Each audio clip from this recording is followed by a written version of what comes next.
Hi friends, ఎలా ఉన్నారు? నేను మీ హేమంత్. ఈ రోజు మనం మలయాళంలో రీసెంట్ హిట్ అయిన మనీ రయలి అశోకన్ మూవీని ఎక్స్ప్లెయిన్ చేసుకుందాం. సో ఇంకా ఏమాత్రం ఆలోచన చేయకుండా వీడియోలోకి వెళ్ళిపోదాం.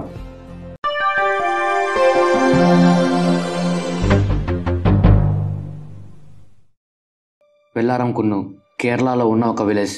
ఈ విలేజ్లో మొత్తం ఆర్గానిక్ ఫార్మింగ్ చేస్తూ ఉంటారు. ఈ విలేజ్లో ఉన్న అందరికీ రోజు ఊర్లో జరుగుతున్న హాట్ టాపిక్ ఏదో ఒకటి కావాలి. ఉన్ని మాయ తను ఈ విలేజ్లో ఉన్న నేచర్ కంటే చాలా అందంగా ఉంటుంది. విలేజ్లో ఉన్న చిన్నపిల్లల నుంచి ముసలాళ్ళ వరకు అందరూ తన అందం గురించి మాట్లాడుకుంటూనే ఉంటారు. ఊర్లో ఉన్న అందరికీ తను ఎంత ఇష్టం అంటే తన కోసం వరల్డ్ వార్ చేయడానికి కూడా రెడీగా ఉంటారు. కానీ దురదృష్టం కొద్దీ ఉన్నిమాయ ఆ విలేజ్ పోస్ట్ మ్యాన్తో లేచిపోతుంది. దాంతో ఉన్నిమాయ అందాన్ని అందరూ మిస్ అవుతారు. అలా కొన్ని రోజులకి ఉన్నిమాయ టాపిక్ ఎండ్ అవుతుంది. విలేజ్లో ఉన్న అందరికీ ఇంకో హాట్ టాపిక్ దొరుకుతుంది. అదే అశోకన్ పెళ్లి. ఊర్లో అంతా తన పెళ్లి గురించి మాట్లాడుకుంటూ ఉంటారు. లాస్ట్కి తను ఒక అమ్మాయిని పెళ్లి చేసుకుంటాడు. ఫస్ట్ నైట్ అప్పుడు అశోకన్ భార్య అశోకన్తో, నాకు మీ ఫ్రెండ్ చెప్పాడు మీకు ఇది రెండో పెళ్ళి అంట కదా, మీకు 2 కూతుర్లు కూడా ఉన్నారంట కదా అని అడుగుతుంది. ఇక్కడ అసలు అశోకన్ స్టోరీ ఏంటి అని తెలియజేయడానికి స్టోరీ బ్యాక్డ్రాప్లోకి వెళ్తుంది. అశోకన్ అంజలి అనే ఒక అమ్మాయిని పెళ్లి చేసుకొని చాలా సంతోషంగా ఉంటాడు. అలా కొన్ని రోజులకి ఇద్దరికి ట్విన్స్ కూడా పుడతారు. ఇంతలో అశోకన్ ఫ్రెండ్ రతీష్ అశోకన్ దగ్గరికి వచ్చి నిద్ర లేపుతాడు. అశోకన్ పెళ్లి చేసుకున్నట్టు ట్విన్స్ పుట్టినట్టు కల కనింటాడు. అశోకన్ గవర్నమెంట్ ఆఫీస్లో పనిచేస్తూ ఉంటాడు. మనోహరన్ తను కొత్తగా పెళ్లి చేసుకుని ఉంటాడు. తను అశోకన్ రిలేటివ్. అశోకన్ మనోహరన్ ఇద్దరూ సేమ్ ఏజ్ వాళ్ళే. అలాగే సేమ్ ఆఫీస్లో పనిచేస్తూ ఉంటారు. మనోహరన్ తన భార్యను ఆఫీస్కి పిలుచుకొని వచ్చి అందరికీ పరిచయం చేస్తాడు. అశోకన్ వాళ్ళిద్దరిని చూసి నా పెళ్లి ఎప్పుడవుతుందా అని ఆలోచనలో పడతాడు. Ratheesh, Saiju Ashokan best friends. అశోకన్కి నీళ్ళంటే చాలా భయం. అందుకే చెరువు దగ్గర కూడా బకెట్తో స్నానం చేస్తూ ఉంటాడు. రతీష్ ఆటో నడుపుతూ ఉంటాడు. రాణి అనే ఒక టీచర్ రోజు తన ఆటోని ఎక్కుతూ ఉంటుంది. రతీష్ రాణితో రోజు మాట్లాడుతూ లవ్లో పడేస్తాడు. ఈ విషయం రతీష్ అశోకన్తో చెప్తాడు. అశోకన్ రతీష్కి కూడా లవ్ సెట్ అయింది. ఇంకా నేను ఎలాగైనా పెళ్లి చేసుకోవాలి అని వాళ్ళ నాన్నతో పెళ్లి సంబంధాలు చూడమంటాడు. అరటి చెట్ల కోసం అశోకన్ వాళ్ళ నాన్న అశోకన్ని వాళ్ళ ఫ్రెండ్ నారాయణ ఇంటికి పిలుచుకొని వెళ్తాడు. అలాగే పనిలో పనిగా అశోకన్కి అంజుకి పెళ్లి ఫిక్స్ చేస్తారు. అంజు నారాయణ కూతురు. అశోకన్ అలాగే వాళ్ళ నాన్న పెళ్లి సంబంధం మాట్లాడి వెళ్ళిపోయిన తర్వాత అంజు వాళ్ళ ఫ్యామిలీతో నాకు పెళ్లి కొడుకు నచ్చలేదు, నాకు పెళ్లి వద్దు అంటూ గొడవ పడుతుంది. అశోకన్ అరటి చెట్లు మర్చిపోయి ఉంటాడు. వాటి కోసం వెనక్కి వచ్చి అంజు చెప్పిన మాటలు విని చాలా బాధపడతాడు. అశోకన్ బాధపడుతూ ఉంటే అశోకన్ వాళ్ళ నాన్న మరేం పర్లేదులే, మనకి ఈ అమ్మాయి కాకపోతే వేరే అమ్మాయి దొరకదా అంటూ ఓదారుస్తాడు. అశోకన్ వాళ్ళ అమ్మ మనోహర్ని తన భార్యని ఇంటికి పిలుస్తుంది. అశోకన్ వాళ్ళిద్దరి మధ్య ప్రేమ చూసి మనం కూడా ఎలాగైనా పెళ్లి చేసుకోవాలనుకుంటాడు. అశోకన్ ఫ్రెండ్ సైజు ఆశా అనే అమ్మాయిని పెళ్లి చేసుకుని ఉంటాడు. కానీ సైజుకి తన భార్య ఆశా నచ్చక ఆశాని తన కొడుకుని వదిలేసింటాడు. విడాకుల కోసం కూడా కోర్టులో అప్లై చేసింటాడు. ఆశాకి సైజు అంటే చాలా ఇష్టం. కానీ సైజుకే తన భార్య అసలు నచ్చదు. మరి దానికి కారణం ఏంటి అని మనకు చూపించరు. అంజు అశోకన్ దగ్గరికి వచ్చి మాట్లాడుతుంది. అంజు అశోకన్తో, మీరు నాకు నచ్చారు, కానీ నేను వేరే తనని ప్రేమిస్తున్నా, అందుకే మీ గురించి మా వాళ్ళతో అలా చెప్పాను అంటుంది. మీకు కూడా మిమ్మల్ని మాత్రమే ప్రేమించే భార్య దొరుకుతుందిలే అంటూ తన బాధని పోగొడుతుంది. అశోకన్ అంజు మాటలు విని తన బాధని మొత్తాన్ని పోగొట్టుకుంటాడు. సైమా తను అశోకన్ని ప్రేమిస్తూ ఉంటుంది. కానీ ఈ విషయం తనకి ఎలా చెప్పాలో తెలియక సతమతం అవుతూ ఉంటుంది. సైమా తన బుక్స్లో కూడా అశోకన్ బొమ్మలు గీస్తూ ఉంటుంది. ఒకరోజు సైమా వాళ్ళ అమ్మ బుక్స్ అన్ని గుదిరికి వేస్తుంది. ఆ బుక్స్లో సైమా అశోకన్ బొమ్మలు గీసిన బుక్ కూడా ఉంటుంది. సైమా ఆ బుక్ కోసం గుజరీ షాప్లోకి వెళ్ళి వెతుకుతుంది. కానీ ఆ బుక్ దొరకదు. సైమా ఫ్రెండ్ వాళ్ళ బామ్మది బర్త్డే ఉంటే సైమాని వాళ్ళ ఇంటికి పిలుచుకొని వెళ్తుంది. సైమా తన ఫ్రెండ్ రూమ్లోకి వెళ్ళి చూస్తే తను గీసిన అశోకన్ ఫోటోలు ఉంటాయి. అశోకన్ని ఆ పెయింటింగ్స్ని గోడ మీద అతికించింటాడు. అశోకన్కి సైమా తనని లవ్ చేస్తుందని తెలిసి తను కూడా సైమాని లవ్ చేయడం స్టార్ట్ చేస్తాడు. అసలు సైమా పుస్తకం అశోకన్కి ఎలా దొరికింటుంది అంటే ఒక పిల్లోడు గుజరీ షాప్లో బుక్ తీసుకొని దాంతో ఆడుకుంటున్నప్పుడు రతీష్కి రాణికి ఆ బుక్ దొరుకుతుంది. బుక్ ఎవరిది అని చూస్తే సైమాది అని తెలుస్తుంది. సైమా ఫ్రెండ్ ఎవరు అంటే రాణి చెల్లెళ్ళు. అలా ముగ్గురు కలిసి అశోకన్ని సైమాని కలుపుతారు. సైమా అశోకన్ ఇద్దరు ప్రేమించుకుంటారు. అలా కొన్ని రోజులు గడిచిపోతాయి. ఒకరోజు సైమా అశోకన్ బైక్లో వెళ్తున్నప్పుడు సైమా వాళ్ళ నాన్నకి దొరుకుతారు. దానికి సైమా వాళ్ళ నాన్న సైమాని బాగా కొడతాడు. ఆ తర్వాత దుబాయ్ సంబంధం కూడా ఒకటి తీసుకొని వస్తాడు. కానీ సైమా సూసైడ్ డ్రామా ప్లే చేసి వాళ్ళ ఇంట్లో వాళ్ళని అశోకన్తో పెళ్లికి ఒప్పిస్తుంది.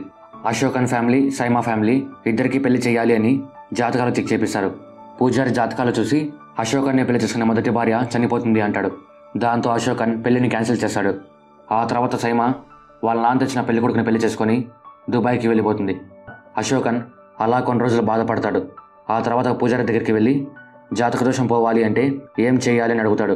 దానికి పూజారి జాతకం మొత్తం చెక్ చేసి నీ జాతక దోషం పోవాలి అంటే నువ్వు ఒక చెట్టుని భార్యలాగా ఊహించుకొని పెళ్లి చేసుకోవాలి అంటాడు. అశోకన్ దాని గురించి బాగా ఆలోచించి నా కోసమే కదా అని వాళ్ళ పొలంలో ఒక మంచి అరటి చెట్టును చూసుకొని పెళ్లి చేసుకుంటాడు. అశోకన్ ఈ విషయాన్ని ఎవరికి చెప్పడు. అశోకన్ ఎప్పుడు ఆ చెట్టుతో కబుర్లు చెప్తూ నిజంగానే చెట్టుని తన భార్యలాగా ఊహించుకుంటాడు. ఒకరోజు ఆ చెట్టుకి 2 పళ్ళు కాస్తాయి. అశోకన్ అది చూసి తన భార్య ప్రెగ్నెంట్ అయ్యింది అనుకుంటాడు. దానికి అందరికీ స్వీట్స్ కూడా ఇస్తాడు. అశోకన్కి ఎప్పుడు తన భార్య ఆలోచనలే.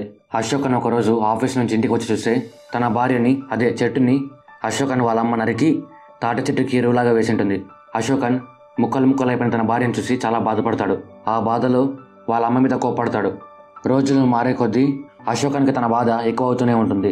అశోకన్కి ఒకరోజు తన చెట్టుకి పుట్టిన 2 పళ్ళు గుర్తుకు వస్తాయి. మామూలుగా ఫార్మింగ్ చేసేవాళ్ళు అలా చెట్లకు పుట్టిన ఆ పళ్ళని చెట్టు నుంచి వేరు చేసి భూమిలో పూడ్చి పెడతారు. అప్పుడు అవి కూడా చెట్లు అవుతాయి. అశోకన్కి ఈ విషయం గుర్తుకు వచ్చి 2 పళ్ళని ఎక్కడ పూడ్చారో తెలుసుకుంటాడు. ఆ 2 పళ్ళ నుంచి 2 చెట్లు పెరుగుతూ ఉంటాయి. అశోకన్ ఆ చెట్లని తన పిల్లల్లాగా చూసుకుంటూ ఉంటాడు. వాటికి పేర్లు కూడా పెడతాడు. ఒక దాని పేరు శివగామి, ఇంకో దాని పేరు శివగంగ. అశోకన్ వాటిని చూసుకుంటూ చాలా సంతోషంగా ఉంటాడు. అశోకన్ వాళ్ళ నాన్న అశోకన్కి పెళ్లి సంబంధాలు వెతకడం స్టార్ట్ చేస్తాడు. అశోకన్ వాళ్ళ నాన్న అలాగే రతీష్ కలిసి ఇందు అనే అమ్మాయితో అశోకన్కి పెళ్లి కుదురుస్తారు. అశోకన్ తనకి పెళ్లి ఫిక్స్ చేశారని తెలుసుకొని నా పిల్లలు అనాథలు అయిపోతారు అని బాధపడతాడు. అశోకన్ ఈ పెళ్లి ఎలాగైనా ఆపాలి అని తను చెట్టుని పెళ్లి చేసుకున్న విషయం అలాగే తన 2 పిల్లల గురించి రతీష్తో చెప్తాడు. రతీష్ ఫస్ట్ అశోకన్ మాటలు పెద్దగా పట్టించుకోడు. కానీ అశోకన్ ఇందును చూడడానికి పెళ్లి చూపులకి వెళ్ళినప్పుడు కూడా అశోకన్ రతీష్తో నాకు పెళ్ళైన విషయం ఇందుతో చెప్పేస్తా అంటాడు. కానీ రతీష్ అశోకన్ని అప్పటికి ఆపుతాడు. అశోకన్ బిహేవియర్ చూసి రతీష్ చాలా భయపడతాడు. రతీష్ ఈ విషయాన్ని సైజుతో చెప్తాడు. సైజు అశోకన్ పిచ్చి పోవాలి అని చెట్లని పీకేయడానికి ట్రై చేస్తాడు. అప్పుడు అశోకన్ సైజుని కొట్టి నువ్వు నీ ఫ్యామిలీని వదిలేశావు, నీకేం తెలుసు ఫ్యామిలీ విలువ అని తిడతాడు. సైజు అశోకన్ చెప్పిన మాటలకి ఏం మాట్లాడకుండా కోపంతో అక్కడి నుంచి వెళ్ళిపోతాడు. అశోకన్కి ఆ చెట్ల మీద ప్రేమ పిచ్చి పీక్స్కి వెళ్ళిపోతుంది. అశోకన్ పెళ్లి దగ్గరలో ఉంటుంది. రతీష్ అశోకన్ ఇలానే ఉంటే పెళ్ళయ్యేలోపు ఏదో ఒక ప్రాబ్లం వస్తుంది అని అశోకన్ ఫ్యామిలీతో ఫ్రెండ్స్కి పెళ్లి కార్డులు ఇచ్చేసి వస్తామని చెప్పి అశోకన్ని పిలుచుకొని వెళ్ళి నేచురల్ ట్రీట్మెంట్ ఇప్పిస్తాడు. కానీ అశోకన్ తన పిల్లల గురించి ఆలోచిస్తూనే ఉంటాడు. ఇక్కడ ఉన్నప్పుడు అశోకన్కి తన బెస్ట్ ఫ్రెండ్ అర్జున్ గుర్తుకొస్తాడు. చిన్నప్పుడు అశోకన్ నీళ్ళలో చంద్రుడిని చూసి చంద్రుడు మునిగిపోతున్నాడు అనుకొని కాపాడడానికి ఈత రాకపోయినా నీళ్ళలో దూకేస్తాడు. అప్పుడు తన ఫ్రెండ్ అర్జున్ అశోకన్ని కాపాడింటాడు. అప్పటి నుంచి అశోకన్కి నీళ్ళంటే చాలా భయం. అర్జున్ ఇండియన్ నేవీలో పనిచేస్తూ ఉంటాడు. అర్జున్ అశోకన్కి ఫోన్ చేసి తనతో మాట్లాడి తనని పెళ్లి చేసుకోవడానికి ఒప్పిస్తాడు. అశోకన్ అర్జున్తో మాట్లాడుతానంటే నార్మల్గా అవడం స్టార్ట్ చేస్తాడు. అశోకన్ నార్మల్ కాగానే రతీష్ అశోకన్ని ఇంటికి పిలుచుకొని వస్తాడు. అశోకన్ ఆ చెట్ల గురించి పట్టించుకోవడం కొంచెం తగ్గిస్తాడు. సైజుకి అశోకన్ చెప్పిన మాటలు నిజం అనిపించి తన భార్యతో కొడుకుతో కలుస్తాడు. అది చూసి అశోకన్ రతీష్ చాలా హ్యాపీగా ఫీల్ అవుతారు. అశోకన్ పెళ్లి అని తెలియగానే ఊరు మొత్తం అక్కడికి వస్తుంది. అశోకన్ ఇందుని పెళ్లి చేసుకుంటాడు. ఇందునే ఫస్ట్ నైట్ రోజు ట్విన్స్ గురించి అశోకన్ అడుగుతుంది. అశోకన్ నా ఫ్రెండ్ నీకు ఊరికే చెప్పాడు అంటూ కవర్ చేస్తాడు. ఆ తర్వాత ఇద్దరు లైఫ్లో చాలా సంతోషంగా ఉంటారు.